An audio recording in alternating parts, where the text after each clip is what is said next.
Hello, welcome sa ating YouTube channel, Format Haters. Ngayong araw ay nasa multiplication rules pa rin tayo. At yun ay may dalawang topic ito, like sign at unlike sign.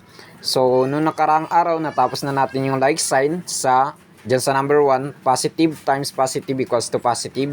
So, ngayon, dyan tayo sa number 2, negative times negative equals to positive. Okay. So, wag na natin patagalin pa. Okay, ito yung number 1.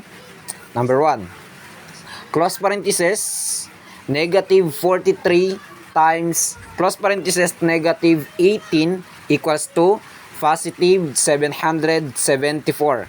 Okay, ganun. Yan ang answer niya.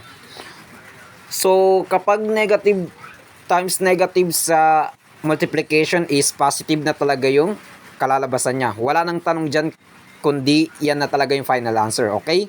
So, number 2. So, close parenthesis, negative 23, close parenthesis, negative 64 equals to positive 1,472. Okay? So, yan na yung final answer niya.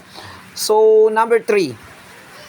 Bago natin pasukan yung number 3, is kung hindi pa kayo nakaka-subscribe sa aking YouTube channel, ay maaaring pumunta lang po kayo sa YouTube at i-search ang Format Haters at mag-subscribe na kayo doon at pindutin na rin yung bell button doon para lagi kayong updated sa mga panibagong videos na i-upload ko dito sa aking channel. So, number 3.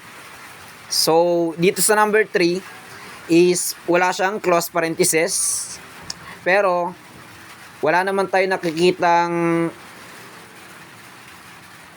operation sa pagitan ng ating number. So, kapag ganito, ang may encounter nyo na problem is multiplication pa rin dapat ang i-apply natin na rules. Okay? Kasi walang nakapagitan na operation. Okay, maliwanag. So, negative 20 times, close parenthesis, negative 13 equals to positive 260. Okay, malinaw. So, that's it.